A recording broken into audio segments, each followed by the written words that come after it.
नमस्कार शेतकरी बंधूंनो, मी बापू बिडगर आणि मराठी दरबार या आपल्या युट्यूब चॅनल मध्ये आपले मनापासून स्वागत आहे।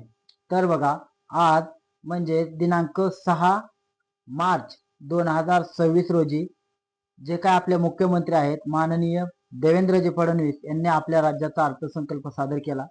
आता याच्यामध्ये शेतकऱ्यांना एक प्रकारची खूप मोठ्या प्रमाणामध्ये आशा होती की आपल्यासाठी काहीतरी भेटेल आणि महत्त्वाचा विषय म्हणजे कर्जमाफीचा विषय की याच्यामध्ये कर्जमाफीला काही कर्जमाफी संबंधी घोषणा होते का आणि त्या संबंधित कर्जमाफी संबंधी मुख्यमंत्र्यांनी म्हणजे या सरकारने कर्जमाफीची देखील घोषणा केलेली आहे। 2 लाख रुपयापर्यंतची शेतकऱ्यांची जे काही कर्ज आहेत ते माफ केले जाणार आहेत आणि त्यासाठी त्यांनी पुण्यश्लोक अहिल्यादेवी होळकर कर्जमाफी शेतकरी कर्जमाफी योजना अशा प्रकारची योजनेचं नाव देखील जाहीर केलेलं आहे। परंतु याच्यामध्ये आपण पाहिलं तर ज्यावेळेस विरोधकांनी याचं मोठ्या प्रमाणामध्ये आंदोलन केलेलं होतं आणि ते आंदोलन करत असताना त्यासाठी जी एक समिती नेमलेली होती त्या समितीने 30 जूनच्या अगोदर आम्ही कर्जमाफी करू अशा प्रकारचं मुख्यमंत्र्यांनी सांगितलेलं होतं आणि साधारणतः एप्रिलच्या पहिल्या आठवड्यामध्ये हा अहवाल येणं अपेक्षित आहे।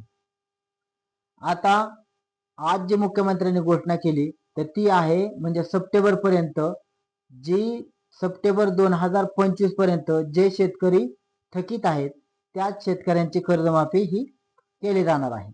आता याच्यामध्ये आपण पाहिलं तर बरेच शेतकरी वंचित राहण्याचे देखील शक्यता आहे आणि शक्यता आहे म्हणण्यापेक्षा 100% बरेच शेतकरी याच्यापासून वंचित राहणार आहेत। माननीय मंत्री महोदयांनी हे देखील सांगितलं की जे शेतकरी पात्र असतील, आता याच्यामध्ये आपण पाहिलं तर ज्यांची 2 लाखाच्या वरती आहे त्यासाठी त्यांनी अगदी अपेक्षित असं सांगितलं नाही, परंतु आपल्या माहितीनुसार जे 2 लाखाच्या वरती शेतकरी आहेत त्यांच्यासाठी ही योजना या योजनेचा त्यांना लाभ होणार नाही। तसेच आता जे कोणी रेग्युलर कर्ज भरत आहे तर त्यांना 50,000पर्यंत प्रोत्साहनपर अनुदान दिले जाणार आहे आणि भविष्यात शेतकऱ्यांना कर्ज माफीची वेळ येऊ नये याच्यासाठी दीर्घकालीन ज्या काही योजना आहेत त्या देखील राबवणार आहेत। हा झाला सांगण्याचा भाग। आता याच्यामध्ये आपण पाहिलं तर याच्यामध्ये शेतकरी नेत्यांनी प्रतिक्रिया द्यायला सुरुवात केलेली आहे। जे शेतकरी नेते आहेत अजित नवले साहेब त्यांनी देखील याच्यावरती प्रतिक्रिया दिलेली आहे आणि त्यांनी असं सांगितलं की 30 जून आम्ही असं सांगितलं की अतिवृष्टी असेल महाराष्ट्रामध्ये सध्या मोठ्या प्रमाणामध्ये एक प्रकारचं संकट आलेलं होतं, नैसर्गिक संकट आलेलं होतं आणि त्याच्यामुळे साधारणतः या जे काही 282 तालुके आहेत तर या भागातले जे काही शेतकरी येतात तर त्यांना साधारणतः 30 जून 2026 या तारखेपर्यंत जे शेतकरी थकीत असतील तर ते ती तारीख धरावं म्हणजे जी त्यांनी 30 सप्टेंबर दिली 2025 ती यांचं म्हणणं आहे की 30 जून 2026 पर्यंत जे शेतकरी थकीत राहणार त्या शेतकऱ्यांची कर्जमाफी करा। परंतु शासनाने याच्याविषयी तारीख देखील जाहीर केलेली आहे आणि 30 सप्टेंबर 2025 पर्यंत जे शेतकरी थकीत राहतील आणि 2 लाखाच्या आतमध्ये जे आहेत या शेतकऱ्यांची कर्जमाफी दिली जाणार आहे। त्याच्यामुळे आपण पाहिलं तर बऱ्याच शेतकरी याच्यापासून वगळले जाण्याची शक्यता आहे। वेगवेगळ्या शेतकरी नेत्यांची प्रतिक्रिया येत आहे। आता याच्यामध्ये पात्र जे कोणी पात्र असतील, आता आपण पाहिलं तर 2 लाखाच्या आतमध्ये जे असतील ते सरसकट शेतकरी पात्र राहतात आणि दुसरी अट समजा एखाद्याचं 3 लाख असेल तर त्या शेतकऱ्यांचे देखील वरचे 2 लाख माफ करून 1 लाखाचं त्यांना भरण्यासाठी तरी निदान अशा प्रकारची तरी सांगायला पाहिजे होतं। परंतु जर नियम आणि अटी अजून लावले तर याच्यामध्ये बरेच शेतकरी 2 लाखाच्या आतील देखील अपात्र राहण्याची शक्यता आहे। त्याच्यामुळे ही जी शासनाने घोषणा केलेली आहे त्याच्यावरती देखील विरोधकांचा आक्षेप आहे आणि त्यांचं असं म्हणणं आहे की 2 लाखापर्यंत करा, परंतु जी काही थकीतची तारीख आहे ती तारीख साधारणतः 30 जूनची करा। त्याच्यामुळे येणाऱ्या भविष्य काळामध्ये याच्यामध्ये अजून काही शासन पुनर्विचार करते का हे देखील पाहणं महत्त्वाचं आहे।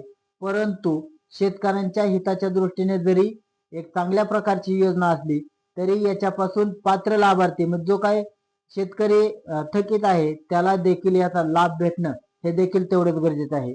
त्याच्यामुळे सरकारने देखील शेतकऱ्यांच्या मागणीचा पुनर्विचार करावा ही देखील शेतकरी नेत्यांची अपेक्षा आहे। त्याच्यामुळे भविष्यात येणाऱ्या काही दिवसात याचा शासन शेतकऱ्यांचा विचार करून पुनर्विचार करतं का हे देखील पाहणं महत्त्वाचं आहे।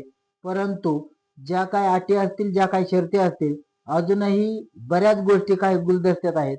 त्याच्यामुळे जरी 2 लाखापर्यंतची असली तरी शेतकऱ्यांना याचा म्हणावा असा फायदा होईल की नाही ते येणारा काळच ठरवेल.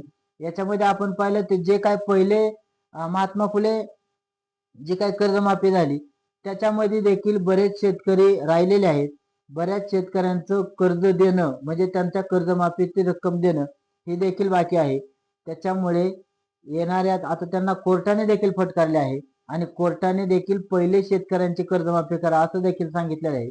त्याच्यामुळे शासन याच्यावर अधिकृत असं काय अपडेट देतं आणि येणाऱ्या काळात त्याच्या प्रक्रियेला वेग येईल. साधारणतः आपण पाहिलं तर एप्रिलच्या पहिल्या आठवड्यामध्ये शेतकऱ्यांनी जी काही समिती नेमलेली होती शासनाने कर्जमाफी संबंधी तर तो अहवाल साधारणतः एप्रिलच्या पहिल्या आठवड्यात येईल आणि तो अहवाल नेमका कसा येतोय त्याच्यावरती साधक बाजू काय मंत्रिमंडळामध्ये चर्चा होईल. शेतकरी नेते बोलवले जातील आणि त्यांचा अजून सारासार विचार करून 30 जूनच्या अगोदर ही प्रक्रिया पूर्ण केली जाईल. परंतु जरी 2 लाखापर्यंत कर्जमाफी करण्याला शेतकऱ्यांचा आक्षेप नाही किंवा शेतकरी नेत्यांचा देखील आक्षेप नाही, परंतु तुम्ही तारीख त्याची जी काही 30 सप्टेंबर आहे ती वाढून 30 जून करावी असं शेतकऱ्यांचं म्हणणं आहे. कारण आपण पाहिलं तर आता नैसर्गिक आपत्तीमध्ये बऱ्याच शेतकऱ्यांचं कंबरडं मोडलेलं आहे. याच्यामध्ये बऱ्याच शेतकऱ्यांची जमीन देखील वाहून गेलेली आहे आणि असे शेतकरी जर याच्यापासून वंचित राहिले तर येणाऱ्या काळात देखील त्यांना कर्जमाफीची आवश्यकता पडेल आणि याने शेतकऱ्याचं बरंच मोठं नुकसान होईल.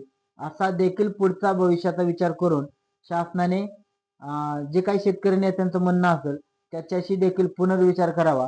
कारण कोणतंही धोरण ठरवलं तर त्याच्यावरती साधक बाधक चर्चा झाल्यानंतर त्याच्यामध्ये बदल करणं हे देखील शेतकऱ्यांच्या हिताचं असतं.